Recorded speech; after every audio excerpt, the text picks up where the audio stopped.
भारतीय सेना के वीर जवानों की गौरव गाथा विश्व प्रसिद्ध है।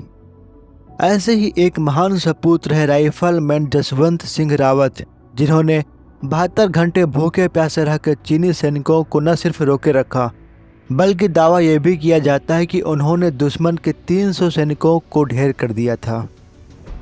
अगस्त 1941 को उत्तराखंड के पौड़ी गढ़वाल जिले के बदायूं में जसवंत सिंह रावत का जन्म हुआ था। महज 17 साल की उम्र में ही वो सेना में भर्ती होने चले गए थे, लेकिन तब कम उम्र होने के चलते उन्हें नहीं लिया गया था।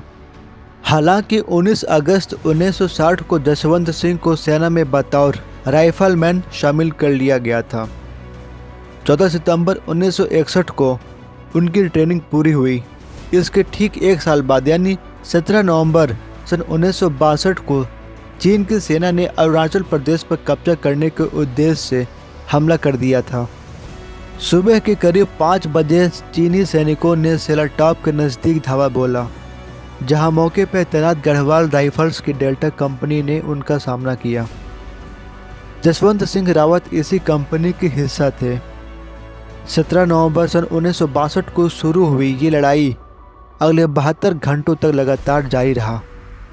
चीनी सेना हावी होती जा रही थी, इसलिए भारतीय सेना ने गढ़वाल यूनिट की 4थी बटालियन को वापस बुला लिया, लेकिन इसमें शामिल जसवंत सिंह, लांस नायक त्रिलोकी सिंह नेगी और गोपाल गुसाई नहीं लौटे। ये तीनों सैनिक एक बंकर से गोलाबारी कर रहे चीनी मशीन गन को छुड़ाना चाहते थे।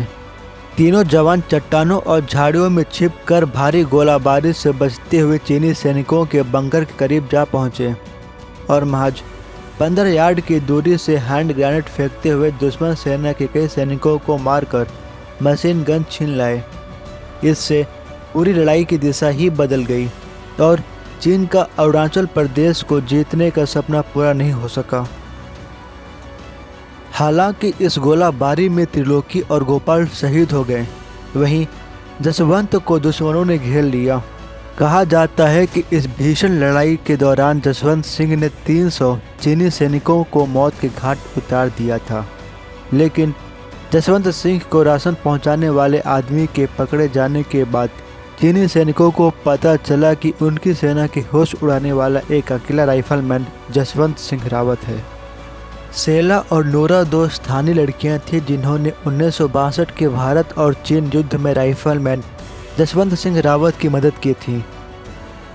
जसवंत सिंह रावत ने सेला और नोरा की मदद से अलग अलग स्थानों पर हथियार स्थापित किए थे और चीन के सैनिकों पर भारी मात्रा में गोलाबारी कर रहे थे।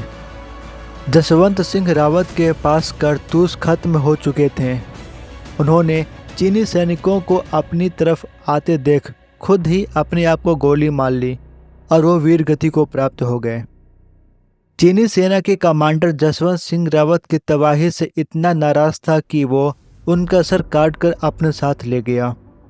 इसके बाद 20 नवंबर सन 1962 को चीन ने युद्ध विराम की घोषणा कर दी। एक रिपोर्ट के मुताबिक इन 3 दिनों में 300 से अधिक सैनिक मारे गए थे, लेकिन जसवंत सिंह की बहादुरी से प्रभावित होकर चीनी कमांडर ने उनका सर वापस लौटा दिया। राइफलमैन रावत को 1962 के युद्ध के दौरान उनकी वीरता के लिए मरणोपरांत महावीर चक्र से सम्मानित किया गया। जसवंत सिंह रावत भारतीय सेना के अकेले सैनिक हैं जिन्हें मौत के बाद भी प्रमोशन मिलता रहा। पहले नायक, फिर कैप्टन और उसके बाद मेजर जनरल बने। इनकी इसी बहादुरी के चलते सेना ने शहीद होने के 40 साल बाद रिटायरमेंट किया। इस दौरान उनके घर वालों को पूरी सैलरी भी पहुंचाई जाती थी। राइफलमैन जसवंत सिंह रावत 1962 के युद्ध में शहीद हो गए थे, लेकिन भारतीय फौज का विश्वास है कि उनकी आत्मा आज भी देश की रक्षा के लिए तत्पर है। वो सीमा पर सेना की निगरानी करती हैं और ड्यूटी में जरा भी ढील होने पर जवानों को चौकन्ना कर देती हैं। अरुणाचल प्रदेश के नौरांग पोस्ट, जहां जसवंत सिंह शहीद हुए थे, उस जगह को जसवंतगढ़ के नाम से जाना जाता है। जसवंतगढ़ में उनका एक मंदिर है जहां स्थानीय निवासी उनकी रोज पूजा करते हैं। आज भी सेना के जवान और अधिकारी बाबा को सल्यूट करने के बाद ही आगे बढ़ते हैं। अरुणाचल प्रदेश के बॉर्डर पर जसवंत सिंह रावत की आत्मा आज भी बॉर्डर पर तैनात है। यही कारण है कि रोज उनके कपड़ों की प्रेस की जाती है और उनके जूतों को पॉलिश किया जाता है। लेकिन हैरानी की बात यह है कि सुबह सुबह जब चादर और अन्य कपड़ों को देखा जाए तो उनमें सिलवटें नज़र आती हैं। वहीं पॉलिश के बावजूद भी जूते के रंग बेरंग हो जाते हैं।